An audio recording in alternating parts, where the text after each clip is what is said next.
हालांकि मेरी कंडीशन ऐसी थी कि कोई पक्का मकान नहीं था, कच्चा एक मकान है मेरा। तो मैं अस्पताल में भी ले जाता था बहुत सी बार नोट्स वगैरह, और मैक्सिमम मैंने यूट्यूब से पढ़ाई की।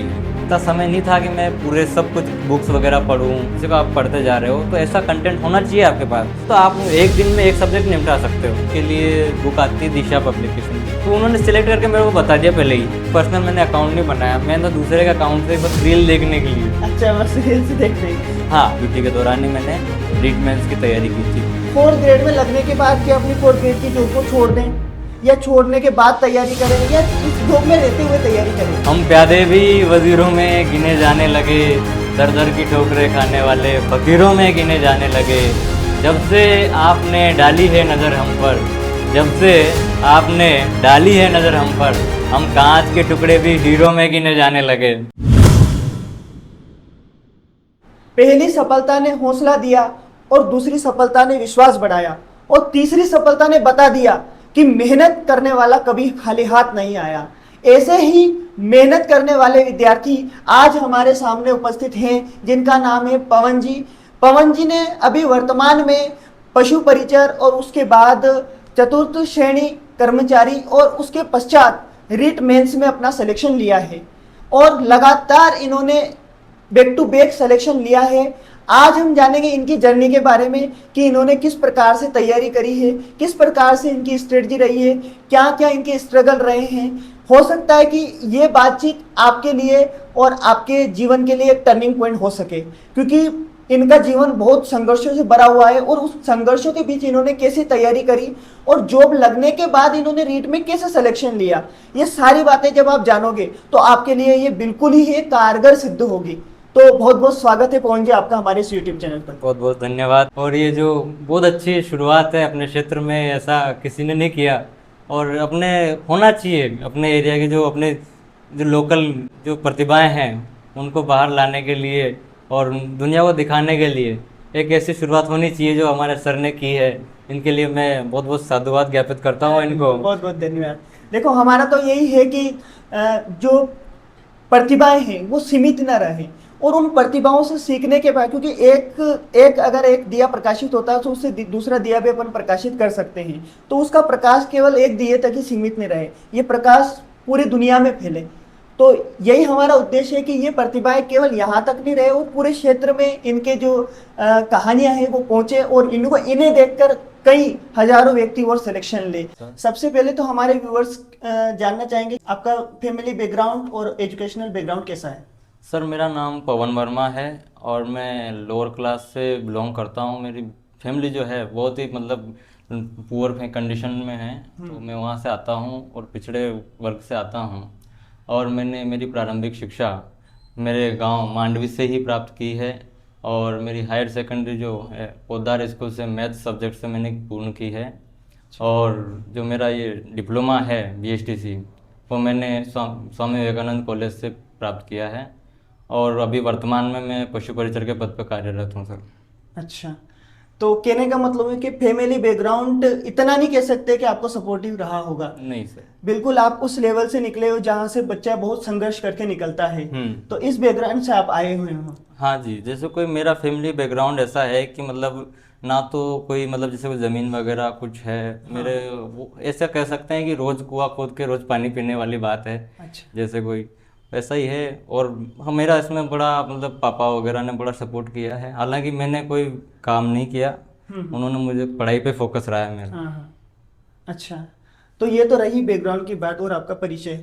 तो फिर आप इस बैकग्राउंड में जब आपने मतलब इस परिस्थितियों को, अपने घर की इस परिस्थितियों को देखते थे, तो क्या आपको लगा कभी कि मैं एक ऐसा समय लाऊंगा, या जब मैं गवर्नमेंट एग्जाम की तैयारी करूँ उसमें सिलेक्शन लेकर मैं अपने परिवार की ये स्थिति में चेंजेस करूँगा? हाँ जी बिल्कुल। जैसे कोई मेरा शुरू से था, जैसे कोई मैं शुरू से ही पढ़ने में अच्छा रहा हूँ, और मेरे सभी शिक्षकों ने भी मुझे बहुत प्रोत्साहित किया, तो मेरे को लगा ही था कि मैं कुछ कर सकता हूँ, और शुरू से ही अच्छा रहा हूँ तो आ जाता है कि अपन कुछ कर सकते हैं आगे जीवन में। और अपने आसपास जब देखते हैं, जैसे को पूरी कंडीशंस देखते हैं कि भाई अपनी कंडीशन ऐसी है, तो अपने को मतलब फिर मजबूरी हो जाती है कि आपको कुछ करना ही है। जरूरी नहीं है, जैसे कोई प्रोत्साहन का मतलब ये नहीं कि आप किसी से मोटिवेशन लेके ये जरूरी नहीं है कि वहाँ से मेरे को कभी ऐसे मोटिवेशन प्राप्त नहीं हुआ कि मैंने किसी का वीडियो देखा और मेरे को मोटिवेट हो गया। मैं हमेशा सेल्फ मोटिवेट रहा हूँ। मेरी फैमिली कंडीशन ऐसी रही है कि मतलब जैसे कोई आप कहो कि मतलब कोई मतलब ठीक नहीं रही है जैसे कोई, तो मैं वहाँ से आता हूँ तो ऐसी कंडीशन देखी हुई है तो फिर लगता है कि अपने को कुछ करना चाहिए। कुछ करना चाहिए। तो कहीं ना कहीं इसने आपको और मोटिवेट किया है ना कि बिल्कुल। डिमोटिवेट किया है? हाँ बिल्कुल, जैसे कोई ये चीज़ें लोगों को जैसे कोई पीछे खींचती है, लेकिन मैंने इन चीज़ों को अपनी शक्ति बनाया है। और उसमें मेरे फैमिली बैकग्राउंड का मतलब फैमिली वालों का और मेरे दोस्तों का बहुत बड़ा योगदान रहा है। उन्होंने कभी भी मेरे को डिमोटिवेट नहीं होने दिया। बहुत। तो जैसा कि आपने बताया कि आपने अपने 11th में मैथ्स सब्जेक्ट लिया है, हाँ जी। तो मैथ्स सब्जेक्ट लेने के पीछे क्या मोटिव रहा था उस समय आपका? जैसे कोई मेरा शुरू से मैथ्स में बहुत मतलब इंटरेस्ट था और इसको मैथ्स करने में मेरे को प्रैक्टिस करने में बड़ा मज़ा आता था, क्योंकि ये एक लॉजिकल सब्जेक्ट है। हाँ। और आप शुरू से जब ब्रिलियंट होता है ना बंदा, तो उसको कुछ मतलब थोड़ा एडवेंचर्स करना रहता है, तो वो कुछ ऐसा ही सही। और मेरा ऐसा कोई जैसे कोई ऐसा नहीं था कि भाई मेरे को आगे इसमें जाके इंजीनियरिंग वगैरह करनी है, IIT वगैरह जाना है तो। अच्छा। लेकिन मेरा जैसे कोई इंटरेस्ट था, हाँ। तो मैंने और मेरे मित्र ने, नारायण जी ने, इन्होंने डिसाइड किया कि अपने को मैथ्स ले लेनी चाहिए। हाँ। तो हम दोनों ने मैथ्स ली साथ में और उसमें अच्छा मतलब अच्छी कंडीशन अच्छे मार्क्स से हम पास भी हुए। अच्छा इंटरेस्ट था, अच्छे से पढ़ाई की हमने। हाँ। लेकिन फिर था जरूर ये मेरे जैसे कोई जहन में शुरू से था कि मैं इंजीनियरिंग में नहीं जाऊंगा। अच्छा। मुझे कुछ करना है जिससे मैं जल्दी से जल्दी सरकारी नौकरी लग जाऊं, क्योंकि इसमें बहुत लंबा रास्ता हो जाता है। और अपनी फैमिली बैकग्राउंड ऐसा नहीं था कि वो फाइनेंशियली सपोर्ट कर सके इसको, क्योंकि इसमें बहुत पैसे लगते हैं, कोचिंग वगैरह, कोटा जाओ और कुछ कोचिंग वगैरह करो, ये ऑफलाइन वगैरह। तो ये मेरे लिए थोड़ा कठिन था मेरी फैमिली। तो 12th होने के बाद आपको मतलब सरकारी एग्जाम की तैयारी करने के लिए कहाँ से मतलब विचार आया कि अब मैं अपनी शुरुआत यहाँ से करूँ? ये जैसे कोई ये विचार मेरे कक्षा 8 से ही था। अच्छा। जैसे कोई कि मेरे को BSTC करनी है और इसके आपको कक्षा 8 से पता था कि मुझे BSTC करनी है? हाँ जी। तब किसने बताया था? जैसे कोई हमारे यहाँ पे एक शिक्षक आए थे, करौली से थे वो। अच्छा। उनको जैसे को मैंने देखा उनकी एज बहुत कम थी। मुझे लगा कि मैंने उनसे पूछा, उनसे जानकारी प्राप्त की कि आपने ऐसा क्या किया कि आप इतनी जल्दी जॉब लग गए हो और ऐसा क्या करना पड़ता है। मुझे पता नहीं था शुरुआत में, किसी को पता नहीं होता है कि कैसे क्या बनते हैं। और शिक्षण में मेरा शुरू से रुचि रही है, तो मैंने उनसे पूछा तो उन्होंने मुझे बताया कि ऐसे न ऐसे BSTC होती है 12th के बाद, तो आप वो करोगे, उसके बाद एग्ज़ाम होगी और आप गवर्नमेंट टीचर बन जाओगे। तो मैंने तभी से ठान रखी थी कि मेरे को BSTC करनी है। तो फिर टीचर बनने से पहले आप और एग्जाम में भी लग गए। हाँ तो इसकी कैसी क्या कहानी रही? जैसे सबसे पहले आपने पशु परिचर का एग्जाम क्लियर किया। हाँ जी। तो पशु परिचर के दौरान क्या आपने पूरी तैयारी प्रॉपर कर रखी थी या फिर तब आपने कैसे उसको शुरुआत करी? जैसे कोई सबसे पहले प्री BSTC हुई 12th होते ही। हाँ। उसमें मेरे अच्छे मार्क्स आए और जो मेरी फर्स्ट चॉइस थी स्वामी विवेकानंद कॉलेज, वो मेरे को प्राप्त हो गया। तो उसके बाद मैंने उसमें अपना शिक्षण शुरू कर दिया था। तो बाकी जो एस्पिरेंट थे वो स्टार्टिंग से ही अपनी मतलब रीट की तैयारी करने लग गए थे, लेकिन मैंने देखा कि आसपास कोई भर्ती नहीं है रीट की। तो उस समय मैं LDC की ओर बढ़ा था कि LDC की तैयारी करनी चाहिए, लेकिन वो उस समय 15 गुना वाला चल रहा था। तो उसमें अपन जैसे कोई CET में मेरे कम नंबर थे। CET मैंने दी थी 2023 वाली, लेकिन बिना तैयारी के दी थी, क्योंकि 12th करते हुए मैं आया था। तो आते ही मैंने CET दी बिना तैयारी के, तो उसमें मेरे 172 के आसपास नंबर थे और 15 गुना के लिए 174 चाहिए थे। तो मैंने GK स्टार्ट कर दिया था, तो फिर LDC में हुआ नहीं, तो नंबर ही नहीं आया। मतलब जैसे कोई 15 गुना में अपन सेलेक्ट नहीं हुए, उन्हीं का पेपर हुआ था। तो फिर उस समय अशोक गहलोत जी ने ये पशु परिचर की भर्ती का विज्ञापन आया, तो मैंने सोचा कि ये करनी चाहिए, क्योंकि वो आसपास कोई भर्ती थी नहीं 12th पास वगैरह जो कि हम कर सकें। तो मैंने इसकी तैयारी प्रॉपर की, क्योंकि आसपास कोई भर्ती नहीं थी। और इसकी तैयारी की मैंने मतलब ऑफलाइन ही की थी, सेल्फ की थी, कोई कोचिंग वगैरह से नहीं की थी, सेल्फ की थी अपन ने तैयारी और घर पे की थी। तो इसकी तैयारी की और दिया और सिलेक्शन हो गया। उसके पश्चात फिर आपका टारगेट क्या रहा था? मतलब शुरू से आप अपना टारगेट क्या लेके चले थे? हाँ, क्योंकि बनना तो मैं शिक्षक ही था। हाँ। क्योंकि मन में तो यही था, और मैं ये नहीं कहता कि भाई कि हाँ मुझे बनना था शिक्षक तो मैं बन के ही रहूँगा, क्योंकि कोई डिसाइड नहीं कर सकता कि मेरे को यही बनना है और यही होगा। हाँ। कोई कह ही नहीं सकता, और जो कह रहा है तो वो झूठ कह रहा है सही। कि भाई कि मैं ये बनूंगा, यही बन के रहूंगा। नहीं, इतनी पॉसिबल नहीं है। हाँ। क्योंकि जो रास्ते में जो मिल रहा है वो आप वो नहीं अचीव कर पा रहे हो, तो आप जो ठान रखा है बहुत बड़ा, वो कैसे अचीव कर लोगे? सही। तो मैंने था अपना मन था, मानस तो था कि भाई कि हाँ रीट में ही लगना है अपने को, टीचर बनना है। लेकिन जैसे कोई सबसे पहले मैंने आपको बताया कि मैं पशु परिचर में सेलेक्ट हुआ। पशु परिचर का एग्ज़ाम था दिसंबर में, दिसंबर में था 24 में। और उसके बाद 1 महीने बाद, नहीं 1 या 2 महीने बाद फरवरी में प्री था। तो उसके लिए मैंने 1 महीने की तैयारी की थी, मतलब नोट्स ही पढ़े थे जैसे कोई सर्जन वगैरह के, वो नोट्स पढ़ के मैंने प्री दिया और वो क्वालिफाई हो गया उसमें। फिर मेरे को लगा कि अब मेंस भी पता नहीं, मेंस भी बहुत आगे है, कब आएगी कोई पता नहीं था कि भाई कहाँ के आ ही जाएगी। आप भाई चलो प्री तो हो गया था, मेंस तो आएगी लेकिन वो लेट आएगी। और फिर सुनने में भी आ रहा था कि पद कम है। और मुझे लगा कि 4th ग्रेड में अच्छा इसमें प्रमोशन वगैरह है, तो मैं 4th ग्रेड की ओर अग्रसर हो गया कि 4th ग्रेड की तैयारी भी करनी चाहिए। सही। तो हम जैसे कोई मेरी मित्र मंडली है, ये भी 4th ग्रेड की तैयारी कर रहे थे, तो मैंने सोचा कि अपन भी कर ही लेते हैं। तो वो की और उसमें भी अच्छे नंबर आए मेरे, और मैं जनरल फाइट था उसमें भी। अच्छा। हाँ। तो उसके पश्चात आपकी जो दूसरी सरकारी नौकरी थी वो थी 4th Fourth ग्रेड, grade। जिसमें आपका सिलेक्शन हुआ है। सिलेक्शन हुआ। लेकिन उसके बाद फिर आपने उसमें डॉक्यूमेंट वेरिफिकेशन कराया?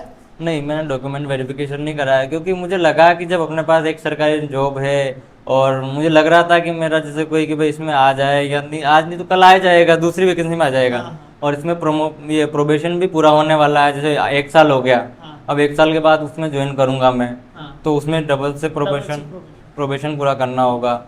तो इसलिए मैंने वो ज्वाइन नहीं की, और मैंने डॉक्यूमेंट वेरिफिकेशन भी नहीं करवाया, क्योंकि फिर क्यों किसी की एक सीट खाओ, सही बात है। और वो अच्छा, वेटिंग वगैरह में जाती ये चीज भी है। हर कोई नहीं सोचता है। हाँ। हर कोई मान लो कि एक में सिलेक्शन हो रहा है, दूसरे में भी हो रहा है, तो उसमें भी ले लेता है। नहीं। हालांकि अपन को अगर लगभग सेम क्राइटेरिया की हाँ। नौकरी है, तो क्यों एक व्यक्ति का नुकसान किया जाए? हाँ सही है, क्योंकि एक जैसे कोई सरकारी जॉब लग रहा है कोई बंदा, हाँ।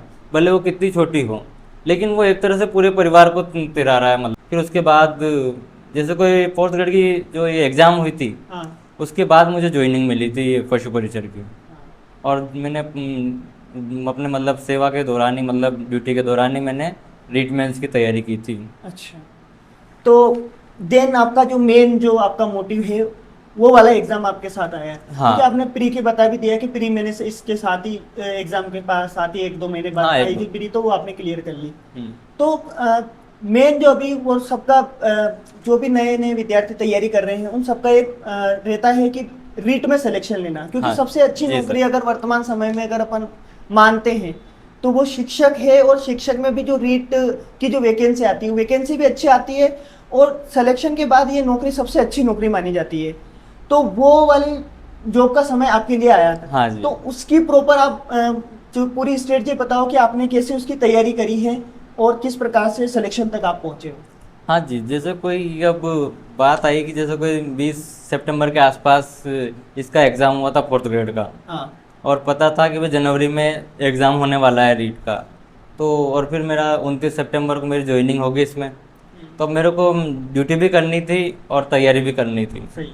तो मैंने उस हिसाब से अपना प्लान बनाया कि भाई अपने को जितना समय मिले उतना पढ़ लेना चाहिए जैसे कोई। तो मैंने लाइब्रेरी ज्वाइन की थी, तो मैं शाम को 5 से मतलब 10 बजे तक पढ़ता था। और उसमें मतलब जैसे कोई भी मैंने जैसे कोई अब इतना समय नहीं था कि मैं पूरे सब कुछ बुक्स वगैरह पढूं। हाँ। बुक वगैरह पढ़ूंगा तो फिर मेरा सिलेबस पूरा हो ही नहीं पाएगा। बिल्कुल। तो मैंने शॉर्ट चीज़ें अपनाई हैं, और जो अपना कंटेंट था उसी पे फोकस किया। और उसमें मैं बड़ा अहम योगदान मानता हूँ बबलू सिंह जी का और नारायण सिंह जी का, क्योंकि उन्होंने जो है ना, क्योंकि नारायण जी हैं, इन्होंने क्या किया कि ये भी रीट की तैयारी कर रहे थे, हाँ। तो इनके पास कंटेंट बहुत सारा था, सिलेक्टेड कंटेंट था। इन्होंने मेरे को सिलेक्टेड कंटेंट प्रोवाइड करवाया। ये बोलते थे कि पवन ये है ये चीज़ें अपने को यहाँ से पढ़ लेना चाहिए। हाँ। लेकिन फिर मैं बोल देता उनको कि भाई कि ये 3 चीज़ें हैं, लेकिन मैं एक ही पढ़ूंगा और वो ये पढ़ूंगा। तो उन्होंने सिलेक्ट करके मेरे को बता दिया पहले ही कि आपको ये अपने को ये पढ़नी चाहिए जो कि बेस्ट है।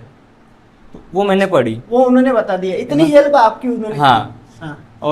और इसमें जैसे कोई उन्होंने हेल्प की तो मैंने वो चीज़ें पढ़ी, और हुआ ये कि फिर वही चीज़ें लगभग आ गई थी, जैसे कोई नहीं, और अपन कह भी नहीं सकते कि वही चीज़ें आ गई थी, हाँ हाँ। क्योंकि पेपर ही ऐसा था। नहीं, इसको अपन तुक्का नहीं मान सकते, इसको ये मान सकते हैं कि उन्होंने जो विश्लेषण कर रखा है, हाँ। और वो विश्लेषण के आधार पर जो कंटेंट छांट रखा है, हाँ वो था। हाँ, उनका विश्लेषण बड़ा तगड़ा है, जैसे कोई अच्छा। वो इतनी मेहनत करते हैं कि मैं तो उनके 25% के बराबर नहीं हूँ। हाँ इतनी मेहनत करते हैं वो, मैं उनको एक तरह से अपना मेंटोर मानता हूँ, हाँ। कि वो हमेशा से मेरे साथ रहे हैं। कभी भी जैसे कोई डिमोटिवेट हुआ या फिर कुछ रहा हो, जैसे कोई कि हाँ कि अब पढ़ाई धीमी जा रही है, नीचे जा रहा है लेवल पढ़ाई का, तो उन्होंने कहा कि नहीं, ऐसे नहीं, ऐसे तो करना ये है। मतलब आपके साथ ही रहे हैं या फिर आपके दोस्त या फ्रेंडशिप सर्कल में रहे हैं? ये मेरे 2018 से 9th में जैसे कोई ये भवन मंडी इन्होंने एडमिशन लिया था, हाँ और मैंने भी एडमिशन लिया था, हाँ। तो दोनों हम तब से मित्र हैं। अच्छा। और जैसे कोई साथ में दिन भर पूरा साथ में रहते थे, स्कूल कोचिंग वगैरह, तो फिर वो दोनों मतलब एकदम परम मित्र हैं, हम भाई से बढ़ के हैं। हाँ। तो फिर हम जैसे कोई एक तरह से भाई की तरह ही है, तो साथ में ही थे हम एक तरह। अच्छा, हाँ तो ये रहा आपका। तो हाँ। कुल मिला के बात है ज्यादा, क्योंकि देखो अभी वर्तमान में भी बहुत सारों की जैसे चतुश्रेणी इसमें लगे हैं, तो वो लगने के बाद अभी उन्होंने डिप्लोमा वगैरह भी कर रखा है, बीएसटीसी या बीएड वगैरह, तो वो अभी बहुत सारे कंफ्यूजन में है हाँ जी। कि 4th ग्रेड में लगने के बाद क्या अपनी 4th ग्रेड की जॉब को छोड़ दें, या छोड़ने के बाद तैयारी करें, या इस जॉब में रहते हुए तैयारी करें। तो नहीं। उनके लिए क्या आप, क्योंकि आप भी जॉब में रहते हुए हाँ। अभी आपने सिलेक्शन लिया है, हाँ। तो उनके लिए क्या सलाह दोगे आप? मैं ये सलाह दूंगा कि आपको जॉब तो नहीं छोड़नी चाहिए, क्योंकि जो पहली जॉब है वो बड़ी मुश्किल से मिलती है। सही। क्योंकि जो पहली ठोकर है ना, वो पार हो जानी चाहिए अपने से। पहली बाधा ही सबसे बड़ी बाधा होती है। आप भले जैसे को 4th ग्रेड लगे हो, लेकिन ये सरकारी नौकरी जो है ना अभी, वो मतलब सबसे बड़ी दुविधा है कि कैसे प्राप्त करें इसे। सही। सरकारी नौकरी आप प्राप्त करना इस ज़माने में मतलब इतना मुश्किल हो गया है ना, कि भाई साहब पहाड़ तोड़ने जैसा काम हो गया है। तो नहीं छोड़नी चाहिए, और उसी के साथ तैयारी करनी चाहिए, क्योंकि आपको इतना समय तो मिल जाता है, क्योंकि अपने ने पहले से पढ़ा हुआ है, आप जॉब लगे हुए हो। इसका मतलब ये है कि आपके पास बहुत सारा नॉलेज है, आपने उसका कंटेंट पूरा पढ़ा हुआ है। राजस्थान जीके आपका कंप्लीट है, और भी जैसे को मैथ्स वगैरह जो भी सब्जेक्ट उसमें उस वैकेंसी में आए थे, वो आपके कंप्लीट है। अब आपको फोकस करना चाहिए कि जो मतलब जो सब्जेक्ट आपका कंप्लीट नहीं है, जैसे को आप रीट की तैयारी कर रहे हो, अब रीट में जैसे को टीचिंग मेथड, साइकोलॉजी और ये शैक्षिक परिदृश्य, ये अलग आ जाता है। जैसे कोई बाकी वैकेंसियाँ, जैसे कोई बाकी जो वैकेंसियाँ हैं उनमें सेम चीज़ें चलती है, जैसे कोई राजस्थान जीके हुआ, मैथ हुई, साइंस हुई, ये चीज़ें चलती है। लेकिन इसमें टीचिंग मेथड वगैरह, साइकोलॉजी ये आ जाती है। तो अब अपने को इनकी तरफ ज़्यादा फोकस करना चाहिए अपने को। और अपने को जैसे कोई अपने को पता है कि अपने पास समय कम है, आप ड्यूटी कर रहे हो, गवर्नमेंट जॉब कर रहे हो, तो आपके पास समय कम होगा, स्वाभाविक सी बात है। तो अपने को छांटना चाहिए अपने को कौन सा कंटेंट सिलेक्ट करें, कौन सी चीज़ें पढ़ें, और वो भी शॉर्ट होनी चाहिए। अच्छा, हाँ मतलब कुल मिला के बात है कि अगर आपके पास समय कम है, तो उस समय के अकॉर्डिंग आपको नई स्ट्रेटजी बनानी पड़ेगी अपनी। हाँ जी। और उसके अकॉर्डिंग अपना कंटेंट भी चेंज करना पड़ेगा। हाँ। कंटेंट चेंज करने का मतलब ये है कि आप भर भर के कंटेंट नहीं पढ़ सकते अब। नहीं। आपको अब सेलेक्टिव कंटेंट पढ़ना पड़ेगा, जिसमें आप सिलेक्शन ले सकते हो, क्योंकि जितना समय कम है उस अकॉर्डिंग आपको अपना जो सिलेबस है या फिर अपना जो कंटेंट है वो पूरा छांटना पड़ेगा, क्योंकि आपके पास उतना समय है नहीं। तो मतलब ड्यूटी के पीछे भी आप कैसे समय निकालते थे तैयारी के लिए? जैसे कोई मैं आपको बताऊं तो इसमें मैं ड्यूटी कर रहा हूं, इसमें मेरा जो स्टाफ है, जो मेरे सीनियर हैं एलएसआई प्रेम शंकर जी, उनका भी बड़ा योगदान रहा कि उन्होंने मुझे समय दिया। मैं अस्पताल में भी ले जाता था बहुत सी बार नोट्स वगैरह, तो वहाँ पे भी पढ़ाई करता था। और फिर इसमें मेरे जो नोडल अधिकारी जी गोपाल सिंह जी गुजर, उनका भी बड़ा योगदान है, क्योंकि उन्होंने क्या किया कि जैसे कोई मेरी ड्यूटियाँ लगी हुई थी बहुत सारी जगह, उन्होंने कहा कि भाई आप तैयारी कर रहे हो, आपका अच्छा फ्यूचर है, आप पढ़ाई में टैलेंटेड हो, तो उन्होंने हेल्प की कि वो ड्यूटियाँ थोड़ी हटवाई उन्होंने। हालांकि मैंने जॉब की प्रॉपर, सही बात, तो उन्होंने मेरे को मतलब थोड़ा रियायत दे दी कि भाई कि हाँ, आप तैयारी भी कर सकते हो। वो तो तभी होता है ना जब उनको लगता है कि अगला व्यक्ति भी इतनी मेहनत कर रहा है। हाँ, वो तो अपनी मेहनत को देख के कहते हैं कि जब अपन किसी चीज को बहुत शिद्दत से चाहते हैं, सारी दुनिया उसको मिलाने के लिए लग जाती है। हाँ जी। तो वो शिद्दत होनी चाहिए अपने अंदर। हाँ, वो तो उन्होंने देखा ना, लगन होनी चाहिए आदमी में। लगन थी मेरे में, तो उनको लगा कि हाँ ये कुछ कर जाएगा। तो मैंने भी उनका जैसे उन्होंने मेरे को विश्वास जताया और मैंने किया। फिर जैसे कोई शाम को मैं लाइब्रेरी जाता था, और जो सिलेक्टेड कंटेंट था, जैसे मेरे पास कलाम के नोट्स थे, मेनली कलाम के नोट्स, और साइकोलॉजी के लिए मैंने सृजन के नोट्स लिए थे। वही पढ़े मैंने। और मेरे पास जो अपना जो पुराना कंटेंट था जो मैंने पिछली भर्तियों में यूज़ किया था, अच्छा। जीके वगैरह जो मैंने सुभाष चारण से स्टार्ट किया था, सुभाष चारण से ही पढ़ा था मैंने, हाँ। तो उन्हीं पे मैंने पूरा फोकस किया, उन्हीं को मैंने दोहरान किया, बार बार उनको दोहराया, क्योंकि वो चीज़ें वही हैं। आप उस एग्जामिनर पूछेगा तो क्या करेगा, थोड़ा घुमा के पूछ लेगा, और उन्होंने किया भी उसने ऐसा ही है। हाँ। रीट वाली जो भर्ती हुई है इसमें उन्होंने सबको चकमा दे दिया, अच्छा। और बिल्कुल ही डिफरेंट। हाँ। आप सोच भी नहीं समझ सकते कि यहाँ से प्रश्न आ सकता है, वहाँ से प्रश्न आ गया। हाँ। तो वो तो ये है ना कि भाई कि वो तो नहीं आया, तो सभी कोचिंग के नोट्स में से नहीं आया, नहीं आया। किसी भी नहीं आया, सभी के नहीं आया होगा, वो तो स्वाभाविक से बात है। तो आप तो मतलब अपने कंटेंट पे डटे रहो कि हाँ ये कंटेंट है और ये आएगा ही सही और मैं कर लूँगा इसे। तो जब आपने रीट प्री की तैयारी शुरू करी, तो प्री के लिए सबसे पहले तो आपने कंटेंट कौन कौन सा सेलेक्ट किया और फिर किस प्रकार से आपने तैयारी अपनी करी?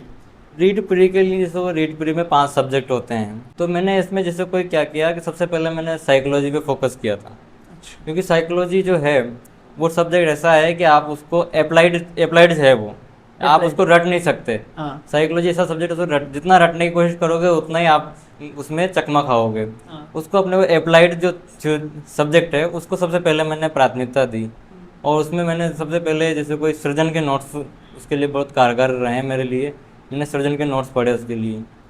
और मैथ जो है मेरी शुरू से अच्छी रही है, और मैंने बताया आपको कि मैंने पशु परिचरण में सिलेक्शन लिया है, हाँ। तो उसमें भी अच्छी खासी मैथ्स थी, तो मेरी मैथ्स पहले से ही कंप्लीट थी, जो कि मैंने सेल्फ की थी, और मैंने सुभाष चारण जी का जो चैनल है उनसे पढ़ाई की थी, और मैक्सिमम मैंने यूट्यूब से पढ़ाई की है। अच्छा। हाँ, जैसे कोई मैं जहाँ से भी मिलता ना कंटेंट वहाँ से पढ़ लेने का, जैसे कोई भी जहाँ से मिल रहा है ज्ञान वहाँ से ले लेना चाहिए बिल्कुल, अपने बिल्कुल, को, उसमें भले कोई- वो ऐसा नहीं कि भाई आप कोई फ्री में दे रहा है आपको तो कि वो पूरा बेकार है, हाँ, नहीं है, वो बहुत कारगर चीज़ें होती है। हाँ। और संस्कृत जो है वो भी मैंने यूट्यूब से ही पढ़ाई की, और गणित मैंने आपको बता ही दिया। हिंदी जो है, हिंदी भी मैंने सुभाष चारण जी से ही पढ़ी है, अच्छा। उनके यूट्यूब पे क्लासेस हैं तो वही मैंने देखी थी, अच्छा। और उसी उसी के नोट्स बनाए थे और उन्हीं का बार बार रिवीजन किया।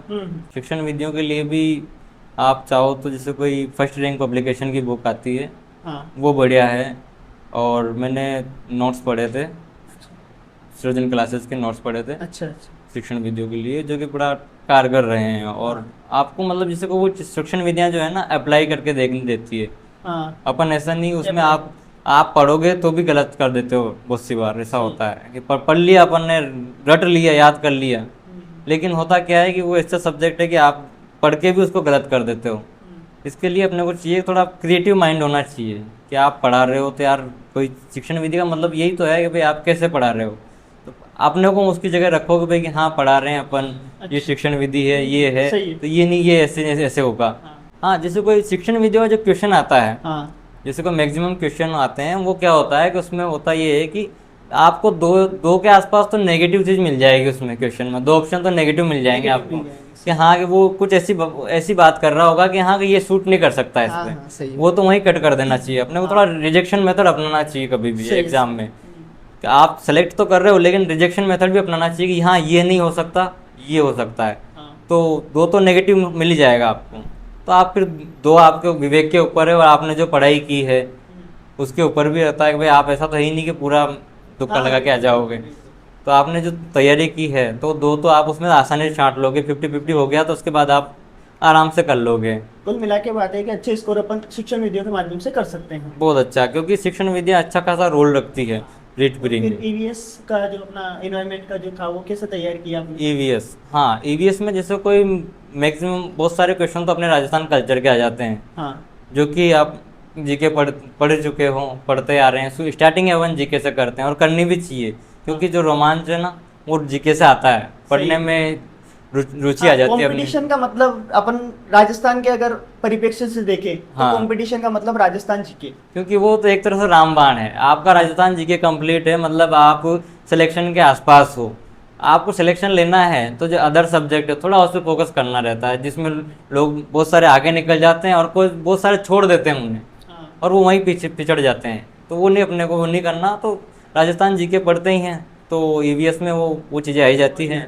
और कुछ प्रॉपर जो थे वो मैंने नोट्स मंगवा रखे थे, तो उन नोट्स से ही मैंने किया था। और यूट्यूब पे क्लासेस चलती है, तो वो मैंने देखी थी, जैसे वो क्वालिटी एजुकेशन है, हाँ। उनकी मैराथन थी, वही देख के गया था मैंने ज़्यादा कुछ इसमें नहीं किया, क्योंकि प्री में आप जानते हो नेगेटिव मार्किंग होती नहीं है, हाँ। तो आप थोड़ा तुक्का लगा सकते हो। और मेरा मानना है कि आप लगा आराम से, मतलब जो आपकी थोड़ी बहुत अच्छी खासी तैयारी है, आपने राजस्थान जीके पढ़ा हुआ है, आपका माइंड थोड़ा क्रिएटिव है, तो आप आसानी से मतलब तुक्का भी लगाओगे वो सही जाएगा, क्योंकि आपको सही। डर नहीं है कि आपके नेगेटिव आएंगे, नहीं नेगेटिव आएंगे। तो आप 82 82.5 नंबर तो लाने ही रहते हैं 82 के हाँ, आसपास, सही। तो वो हो जाता है। तो उस समय आपके कितने आए थे फिर? मेरे रीट प्री में थे 116 नंबर। अच्छा, 116 मार्क्स हाँ, में आए थे। एक सौ मतलब कुल मिला के बाद ज्यादा प्रॉपर फोकस नहीं करके फिर भी आपने हल्की फुल्की तैयारी करी, हाँ फिर भी जी। 116 मार्क्स आप लेके आए। हाँ जी, जैसे कोई मैंने ये पशु परिचर का दिया था दिसंबर में, हाँ। उसके बाद मैंने कहा कि अब सब एग्ज़ाम दिया है अपन ने और ठीक ठाक गया है, तो मैंने रेस्ट लिया बहुत थोड़े दिन का, और मैंने जनवरी में स्टार्ट की थी रीट प्री की हाँ। तैयारी। और फरवरी के लगभग शायद एग्जाम था हाँ, इसका। 27 फरवरी हाँ, तो को एक महीने के लगभग आपको एक मिला। महीने की तैयारी थी, उसमें भी जैसे कोई सिलेक्टेड कंटेंट था, हाँ, वही पता। उसमें चैन सिंह जी का भी बड़ा योगदान है, उन्होंने भी मेरे को, अच्छा। जैसे कोई वो ऑफलाइन कोचिंग करके आए थे, हाँ। तो उनके भी नोट्स थे, हाँ। तो वो नोट्स वगैरह मैंने देखे उनके, और उन्हीं के जो उस सृजन से करके आए थे, वो तो उस सृजन के नोट्स मेरे भी काम आए, हम दोनों ने साथ में ही किया मतलब तैयारी, अच्छा, तो अच्छा। वो दोनों के काम आए, तो मैंने सृजन मैक्सिमम जो नोट्स है प्री के टाइम पे हाँ। वो सृजन के पढ़े हैं। अच्छा। हाँ, और जो कुछ एग्ज़ाम आपको मॉडल पेपर लगा लेने चाहिए, जो वो मैंने लगाए थे। हाँ, तो ये तो प्री की रही बात। हाँ जैसे आपका प्री आपने दिया, मतलब प्री के बाद फिर आपका मेन टारगेट, फिर मेंस के अकॉर्डिंग आपने पढ़ाई करी जितनी भी करी? नहीं, मैंने प्री देने के बाद मेरा मानना था कि भाई कि हाँ कि मेंस तो काफ़ी लेट आएगा, तो अच्छा। मैंने सोचा कि जो कोई वैकेंसी आ रही हो, तो उस टाइम में उसकी तैयारी कर ले। फोर्थ ग्रेड आ रही थी, हाँ। तो उसकी तैयारी की। उसमें यूँ था कि भाई आप जैसे कोई पशु परिचर में हो, इसमें प्रमोशन ज़्यादा नहीं है, हाँ। और फोर्थ ग्रेड में है क्या है कि एलडीसी बन जाओगे, यूडीसी बन जाओगे, तो वो उस समय सुर्खियों में था। अच्छा। तो मेरा भी रुझान हुआ कि अपन कहाँ पशु परिचर में रहें, सही थोड़ा बात। बहुत एलडीसी वगैरह तो बन जाएंगे अगर जब अपने टीचर आसपास मिले। वाले भी तैयारी कर रहे हैं तो और हाँ अपना भी मन करता है उसको करने हाँ, तो वो पूरी मित्र मंडली थी, वो तैयारी फोर्थ ग्रेड में सब लगे हुए थे तैयारी में। का। हाँ, सही है। भले कितनी आपके पास डिग्रियां हैं, सब कुछ है, इतनी बड़ी भर्ती थी, 54,000 पद थे, तो हाँ कि भाई आ ही जाएगा, स्वाभाविक सी बात है। हाँ। तो मैंने उसकी तरफ रुझान हुआ, तो मैंने उसकी तैयारी की, प्रॉपर तैयारी की थी मैंने सही है। फोर्थ ग्रेड की हाँ। भी, कि हाँ कि भाई मैं ऐसा नहीं कह रहा कि भाई तुक्के में निकाल दी, नहीं, हाँ। हाँ। उसकी तैयारी की थी। लेकिन और पेपर आया था, पेपर लेवल का था, तो उसमें मैथ्स वगैरह का मेरा अच्छा रोल रहा, अच्छा। मैथ्स के अच्छा वेटेज था, मैथ्स और इंग्लिश का, तो मेरा मैथ्स लगभग पूरी सही थी उसमें। अच्छा। हाँ, क्योंकि मेरी मैथ्स शुरू से अच्छी रही है, हाँ। तो उसका फ़ायदा मिलता ही, एडवांटेज मिलता है, आपके पास कोई प्रॉपर सब्जेक्ट हो जिसमें आपको महारत हासिल हो, हाँ। तो उसमें आपका ऐसा रहता है कि उसमें 100% आप ले आओगे, 100% नहीं तो 90% तो आप लेके आ जाओगे, सही बात। तो वो मार्क्स आपके मतलब एक तरह से बोनस अंक हैं, क्योंकि बाकी वो उन चीज़ों को छोड़ देते हैं, मैथ्स जैसे सब्जेक्ट को छोड़ देते हैं। हाँ। तो उसके बाद फिर जैसे कोई मैंने फोर्थ ग्रेड दी ना, उसके बाद से फिर मेरा मानस था कि अब करनी चाहिए अपने को मेंस की तैयारी। फिर उस अकॉर्डिंग फिर उस समय से आपने लेके फिर रीट मेंस तक की जो कैसे तैयारी करी, तो उस मतलब वो जो आपका रोड मैप क्या रहा था?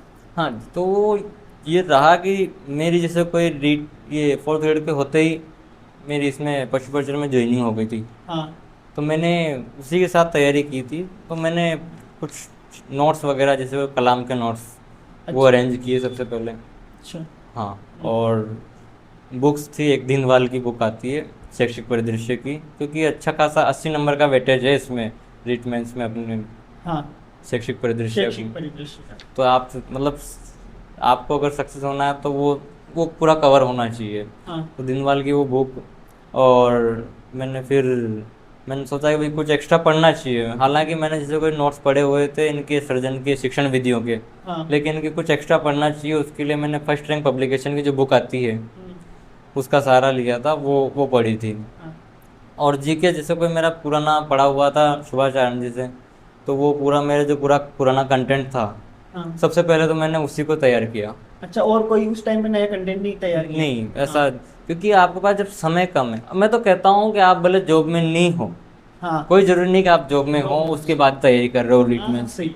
नहीं, मैं तो कहता हूँ कि आपके पास जो पुराना कंटेंट है, भले आप किसी भी भर्ती परीक्षा की तैयारी कर रहे हो, आपके पास जो कंटेंट है, राजस्थान जीके जो भी पढ़ा हुआ है आपने, मैथ जो भी पढ़ी हुई है, उन चीज़ों का आपने अगर दोबारा दोहरान कर लिया, उन्हीं चीज़ों को बार बार रिवाइज करो।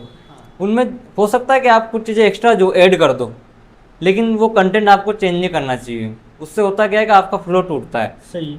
आप आपका जैसे कंटेंट है, कंटेंट वो प्लस ही हो, अगर उसी को पढ़ेंगे तो जल्दी भी पढ़ पाएंगे और जल्दी याद भी हो पाएगा, और कुछ ऐड करेंगे तो वो भी जल्दी याद हो जाएगा। जल्दी याद हो जाएगा, क्योंकि आपने पहले से उन चीज़ों को रिवाइज किया हुआ है, रटा हुआ है, पूरा याद है आपको राजस्थान जी के।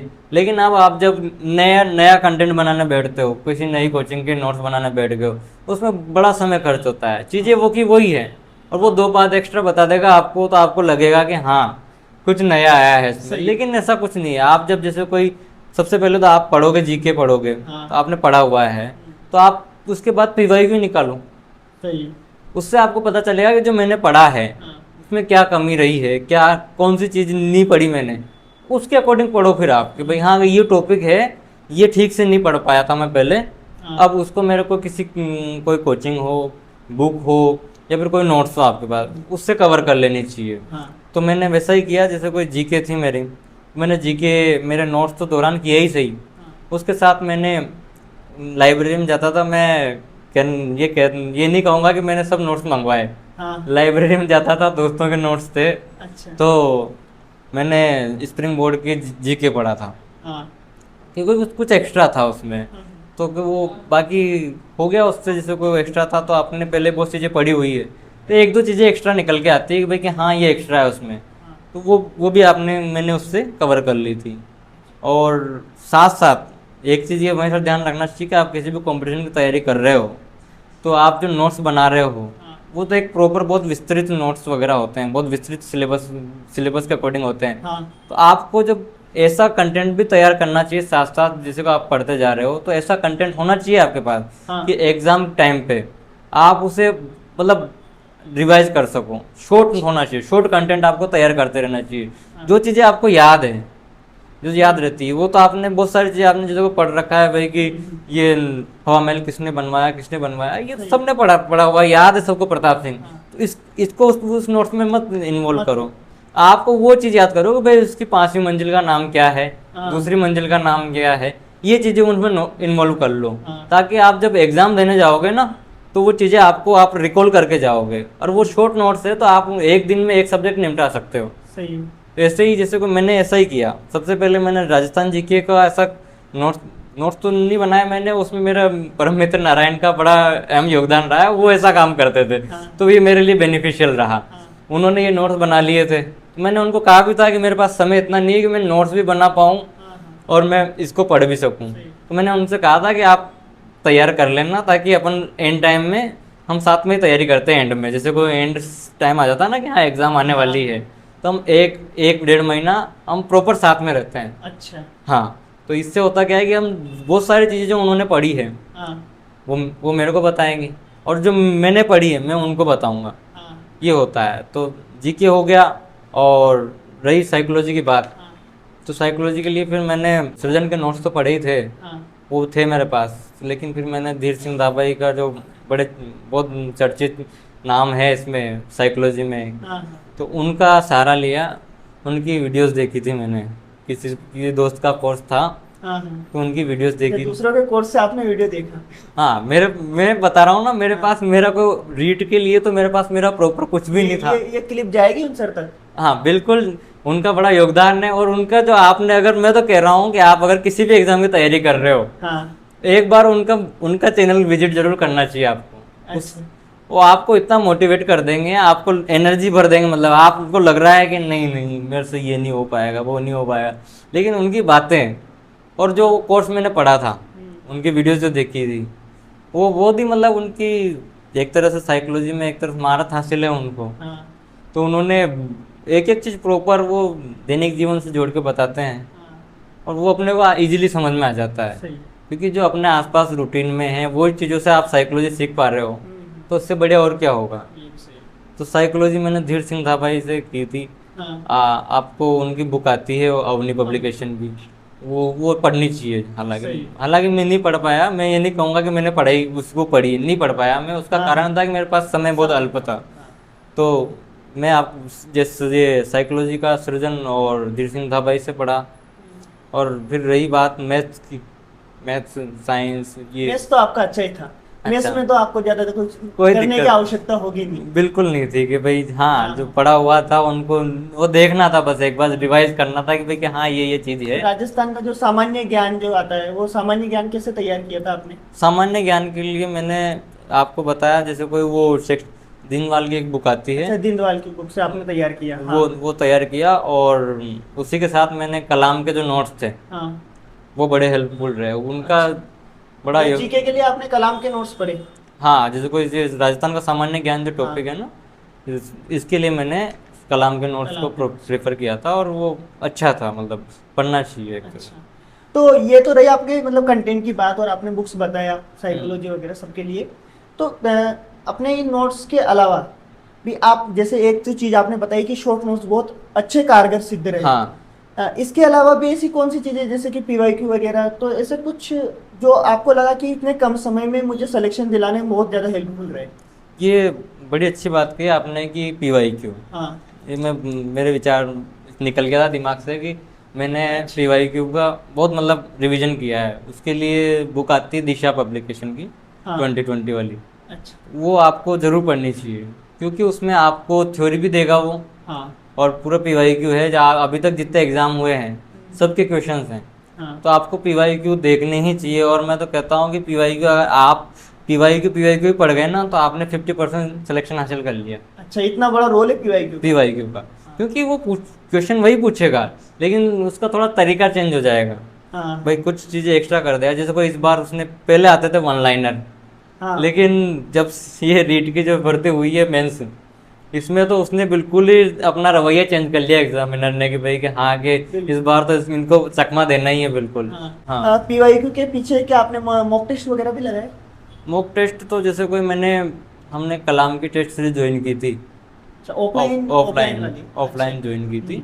तो उसका उन्होंने कंटेंट भी प्रोवाइड करवाया था, जैसे कोई बुकलेट वगैरह। हाँ। हालांकि इतना समय नहीं था कि हम वो करते, मैंने अपने जो नोट्स थे उन्हीं को ये किया प्रॉपरली, लेकिन वो बहुत हेल्पफुल थे, अच्छा। बहुत डिटेल्ड थी उसमें। हाँ।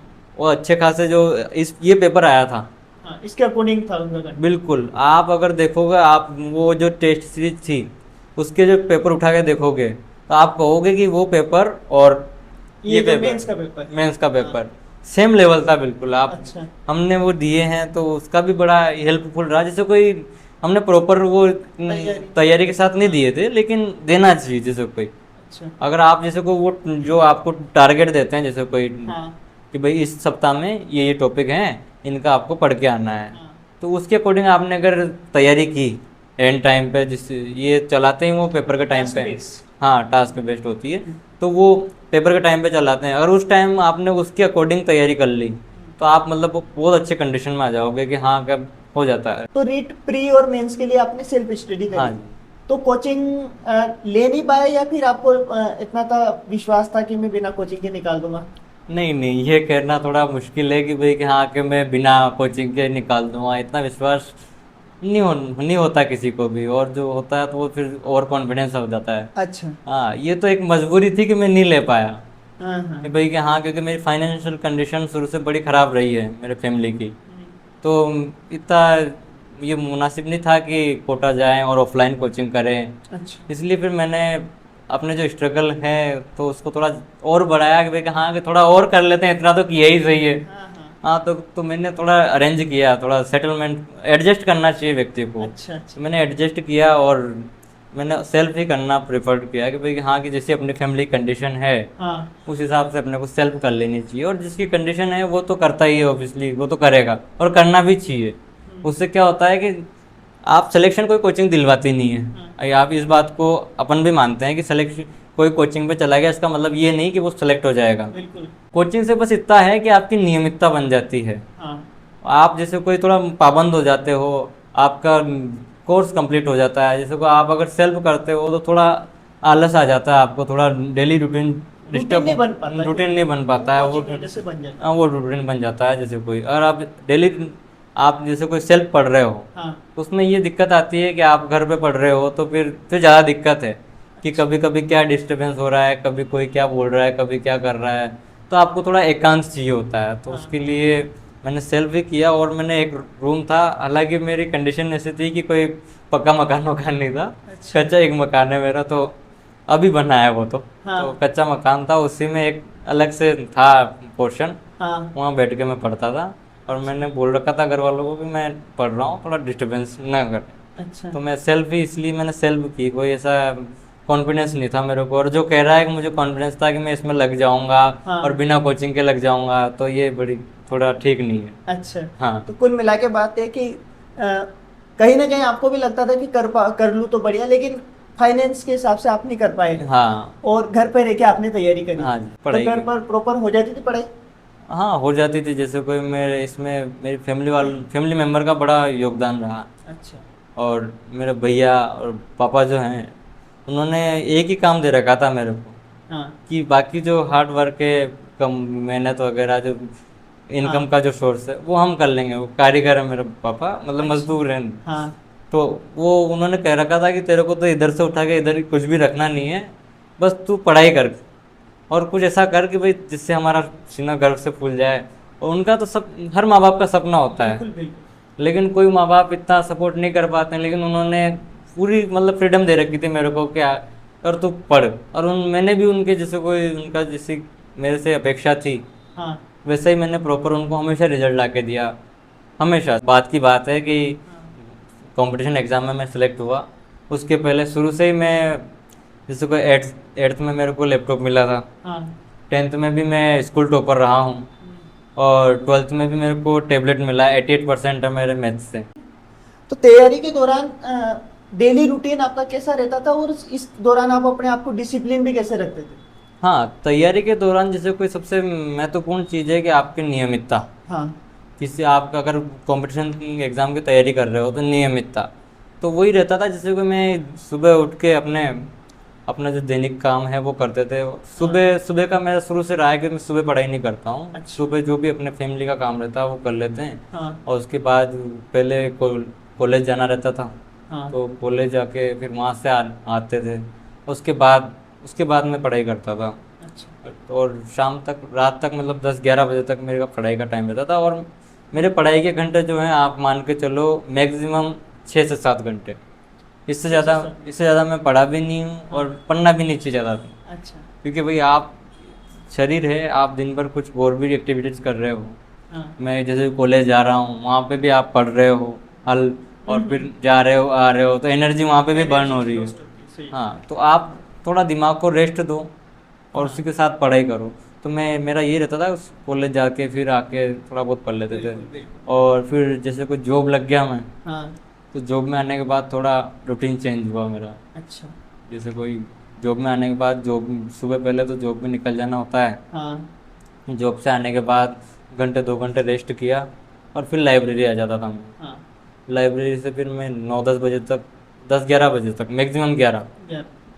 आप 5 से 11 जोड़ लो, इतना हाँ। मैं पढ़ता था। यही था मेरा रूटीन। और उसके बाद बस अच्छा। बीच में जैसे कोई, जब मेरा कॉलेज पूरा हो गया था हाँ और मेरी जॉब भी नहीं लगी थी, हाँ। उस समय ज़रूर मैं दिन में लाइब्रेरी आता था।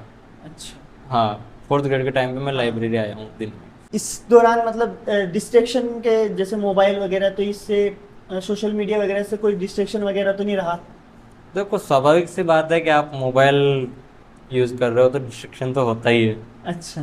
और लेकिन एक ही सिक्के के दो पहलू हैं। हाँ आप मोबाइल को लेके चल रहे हो कि ये डिस्ट्रैक्शन का माध्यम है, लेकिन ये सिलेक्शन का माध्यम भी यही है मेरे लिए। अच्छा। अच्छा। आपने जैसे कोई इसको यूज़ कर लिया, जैसे कोई आप कह रहे हो, जैसे मैंने ऑफलाइन कोचिंग नहीं की, हाँ। कोई बच्चा ऑफलाइन कोचिंग नहीं कर पाता है, हर कोई अफोर्ड थोड़ी कर नहीं सकता। कर रहा है, सही है। तो आजकल मोबाइल ही वो जरिया है जिसके माध्यम से व्यक्ति पढ़ाई कर रहा पढ़ाई है। कर रहा आदमी जो गरीब हाँ। निचले दमके से जो आता है, सही है। उसके लिए मोबाइल एक तरह से वरदान है। वरदान है। तो मैंने भी वही किया। हालांकि डिस्ट्रैक्शन, मेरी हॉबी रही है कि मैं मोबाइल का भरपूर यूज करता था, जैसे रील्स वगैरह भी देखता था, बहुत कुछ करता था। रील्स भी लेकिन देखी, मतलब आपने इंस्टाग्राम चलाया है मतलब? बिल्कुल, मैं मेरा इंस्टाग्राम से कोई नाता नहीं है कि भाई कि हाँ कि भाई मेरा कोई प्रॉपर अकाउंट है, ये है। अच्छा अच्छा, मैं सिर्फ मनोरंजन के लिए देखता था। मतलब उसमें पोस्ट वगैरह कोई नहीं? मेरी ना कोई पोस्ट है। पहले मैंने अकाउंट स्टार्टिंग में जब फोन लिया था उस टाइम हाँ। में बना लिया होगा तो बना लिया होगा। सही। अभी मैं जो यूज कर रहा हूँ ना, अभी तक जॉब लग हाँ। गया मैं, लेकिन अभी तक भी मेरा कोई पर्सनल मैंने अकाउंट नहीं बनाया। मैं तो दूसरे के अकाउंट से बस रील देखने के लिए। अच्छा, बस रील्स देखने के लिए। हाँ, मोबाइल से डिस्ट्रैक्शन होता है, मैं मानता हूँ होता है, लेकिन जब पढ़ाई कर रहे हो तो फिर पढ़ाई ही चलती है। जैसे कोई आपने जैसे कोई घंटे भर पढ़ाई कर ली तो 10-15 मिनट देख ली रील्स, तो उसमें कोई नुकसान नहीं है, उसमें माइंड फ्रेश ही होता है। अच्छा, तो कभी वो 10 मिनट 20 मिनट घंटा पर बन सकता हाँ, है, बस इतना ध्यान रखना है। वो आपको ध्यान रखना है। जैसे कोई भाई आप आती तो हर चीज़ की खराबी होती है ना। बिल्कुल बिल्कुल। भाई आपने जैसे ज़्यादा ही देख लिया कि भाई मूड मूड में निकल गए कि हाँ चल देखे जा रहे हैं देखे जा रहे हैं, वो हाँ। और आपने को थोड़ा कंट्रोल भी रखना पड़ता है, लेकिन संयमित चीज़ें होनी चाहिए सब। तो पवन जी, एग्जाम के दौरान आपकी एग्जाम स्ट्रेटजी अगर मैं जानना चाहूँ, क्या रही है आपकी?